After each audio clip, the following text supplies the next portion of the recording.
Welcome to the For Peds Sake podcast, a Nicklaus Children's Hospital podcast that is all about putting children at the heart of healthcare.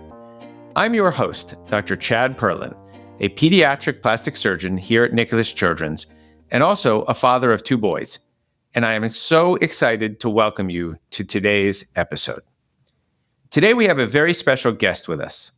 Joining me is Dr. Agenia Delouche, a child and adolescent psychologist. And today we're diving into an important topic that affects so many families: attention deficit hyperactivity disorder, or ADHD for short. Now, ADHD is a condition that can significantly impact a child's daily life. And we'll be covering signs to look out for, common misconceptions, and how parents and caregivers can best support their children. And before we start, I wanted to extend a warm welcome to Dr. Delouche. Doctor, thank you for joining us today. Thank you so much for having me. I'm excited to be here. It's great you're here, and this is such an important topic as so many kids are affected by this.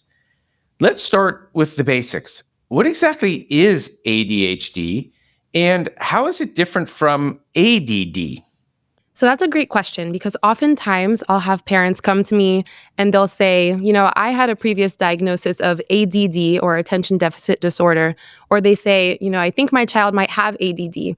And right now, ADD is actually an older term. So we now categorize the disorder as ADHD, or attention deficit hyperactivity disorder. There are three types. So you have ADHD inattentive presentation, ADHD hyperactive impulsive presentation, and then ADHD combined. So there are three different subtypes of ADHD. So ADD is now an outdated term. And I think the important thing for parents to understand for that is you do not have to have hyperactivity to be diagnosed with this condition. Is that right? Even though it's in the name today and the nomenclature is what we use, being hyperactive is not necessarily a need to be able to have this diagnosis. Is that correct for our families to understand? Absolutely. So that's just one set of symptoms. There's actually, again, those three subtypes. So you might have a child who presents predominantly as inattentive. They have that difficulty focusing, they can't sustain their attention, and they're not really hyperactive at all. And they would still be categorized potentially as having ADHD, but just with that inattentive presentation. Got it. What are some of the signs for parents to look out for should they suspect their child might have ADHD? Sure. So I'll talk about the three different presentations and the symptoms within each one. So common signs of the ADHD inattentive presentation might include things like having difficulty sustaining their attention in tasks or play, not only at home, but also at school, not following through on instructions, often losing things necessary for tasks to even be completed. Often these children and teens are very easily distracted or forgetful in daily activities. So this can be forgetfulness not only for homework completion, I don't know where my homework is, or even things at home, right? So a lot of times parents will say, I told them to do these three things and they didn't even get one done, right? So you see that forgetfulness at home as well. Common signs of ADHD hyperactive impulsive include things like fidgeting, being super restless, having difficulty remaining seated, being an excessive talker. So sometimes I like to say they're like an Energizer bunny. It's as if they're running on a motor, if you will, or they're running or climbing inappropriately. So those are the things that are more of that hyperactive and impulsive presentation. And then you have the combined type, right? So this would consider symptoms in both of these presentations, not only the inattention, but also they may have those hyperactive impulsive symptoms as well. In terms of all of these symptoms, you'd want to see them for at least 6 months across settings. So we would want to see impairments, functional impairments, for example, at home and at school. And you want to make sure that when you're looking at these symptoms, how much is it impacting their functioning in terms of how appropriate it is for them to be behaviorally this way developmentally, right? So you want to look at all of these factors and also their age. Typically, these symptoms present before the age of 12. I think it's wonderful how you describe the different symptoms to look for in the different groups. I want to talk about some of the misconceptions around this, and I want to focus on a second on Legos. So why do I bring up Legos? I once heard a mother describe something fascinating to me about watching her child with Legos. And she described that when she would buy a new Lego set, an age-appropriate Lego set for the child would play with the Legos and build Legos for an hour. Very focused, very detail oriented. And the mother was saying, but how could my child have ADHD? Because he focuses so well. He's so attentive to the Legos.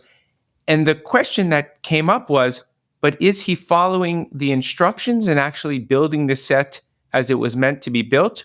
Or is he essentially free play with the Legos and building to his own decide, i.e., not following the detailed instructions? And that was sort of an eye-opener to me to think a little bit differently about this, that notion of the ability to follow a set of instructions for a period of time in a multi-step, organized fashion versus being simply focused on a task or a love for something that this child had, which was building Legos. So talk to us about this and some of these common misconceptions around ADHD.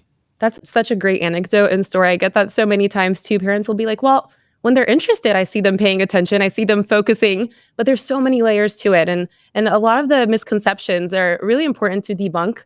So one major misconception is that children with ADHD are just not trying hard. They're lazy. They're deliberately being disobedient or defiant. And in reality, these children are often really wanting to do well. I have a lot of patients who will tell me that. They'll say, I really would love to do well in this class, but I just can't focus. I don't know how to keep myself organized. So they want to do well, but they're really struggling due to their neurological differences.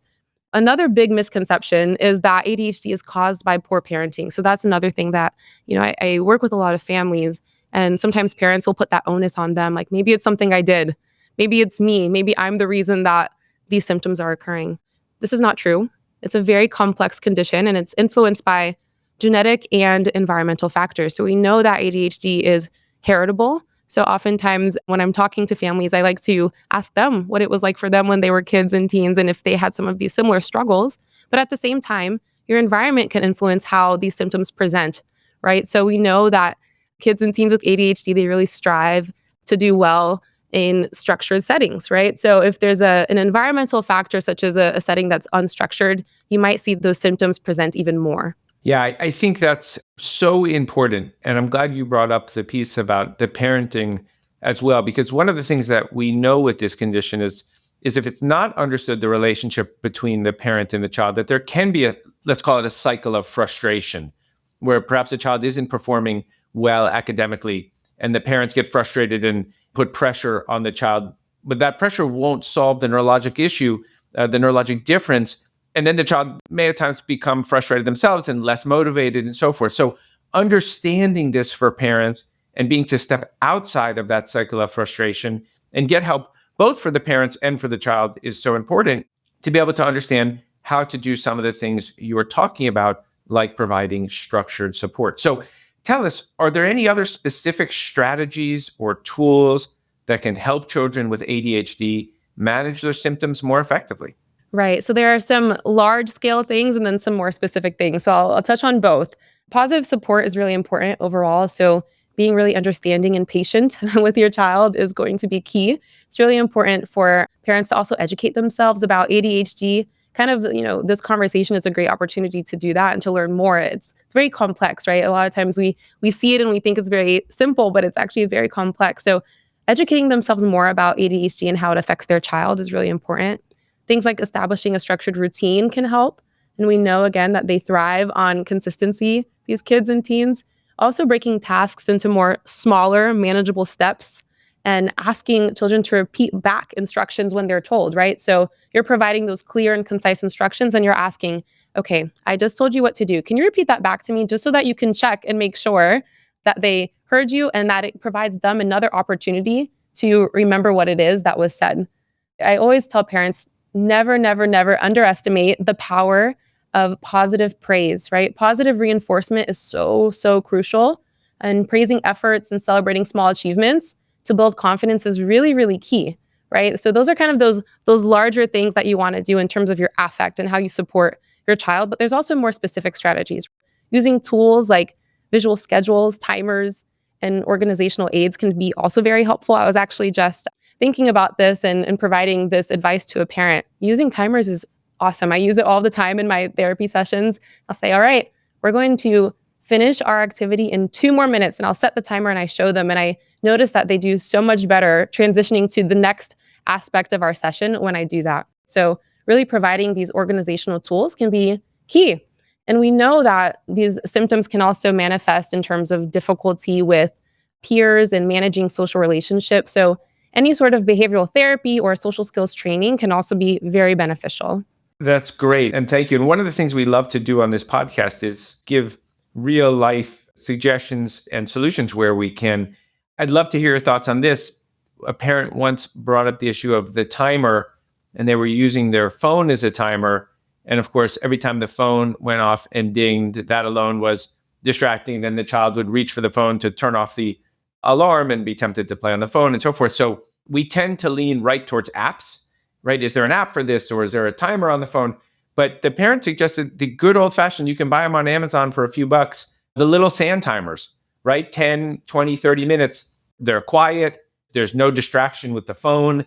And I think that was a brilliant suggestion by one of our parents. And I'd love to hear your thoughts on that. Yeah, and that is a great suggestion. Oftentimes if I'm using a timer, whether it's a sand timer, a lot of times those come in games, which is great.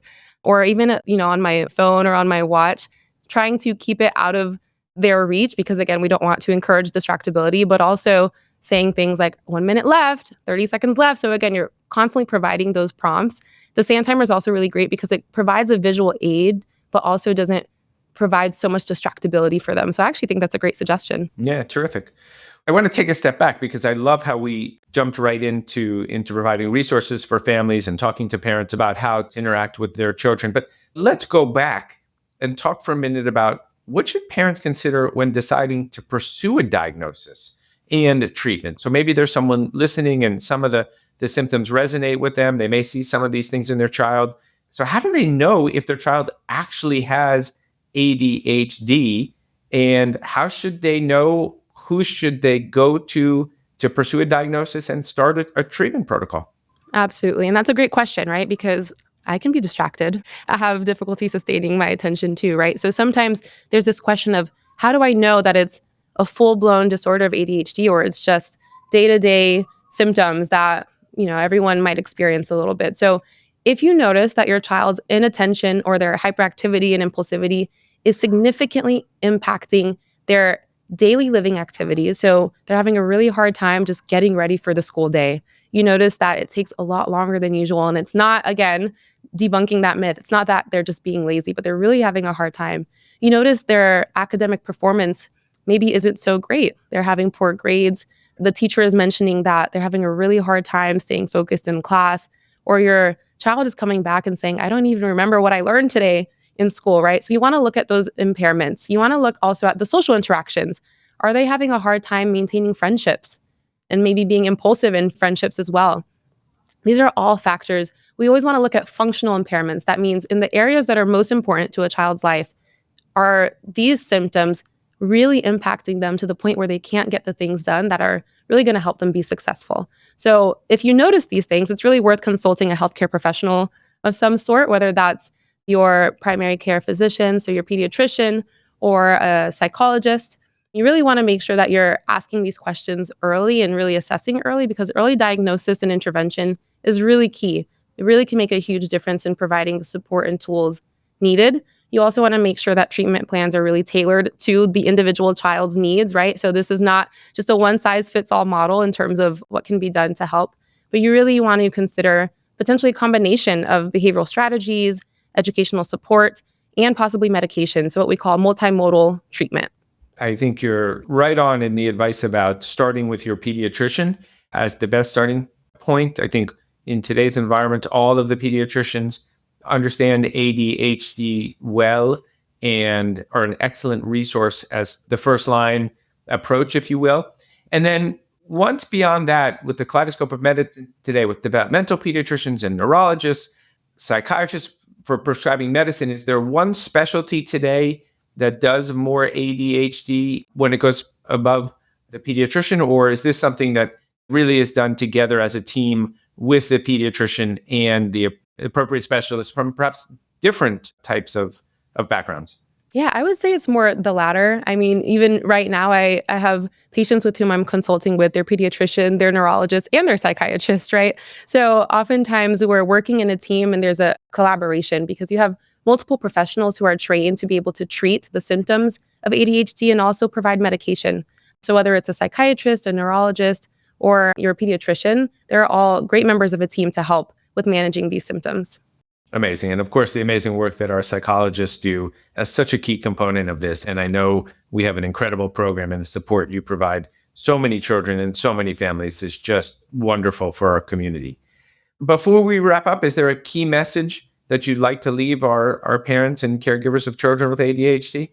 For sure. So my key message would definitely be to remember that children with ADHD have incredible and immense potential.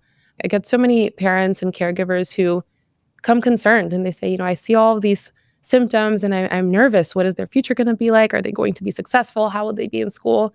And I always let them know that they have so much potential. With the right support and understanding, these individuals can really thrive, right? You focus on their strengths, you provide consistent and compassionate support. Again, not underestimating that power of the positive praise that can be provided to your child. It's really key. And then seeking that professional guidance when needed.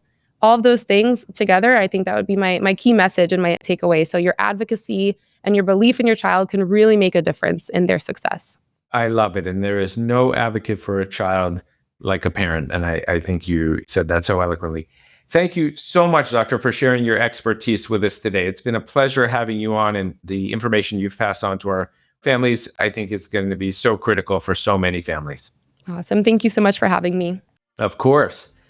That concludes this episode of the For Peds' Sake podcast. We hope you've learned some helpful tips from Dr. Delouche. Make sure to stay tuned for our next episode. And in the meantime, be sure to follow us on all social media channels. You can find Nicklaus Children's Hospital on Instagram, Facebook, TikTok, and YouTube. See you next time.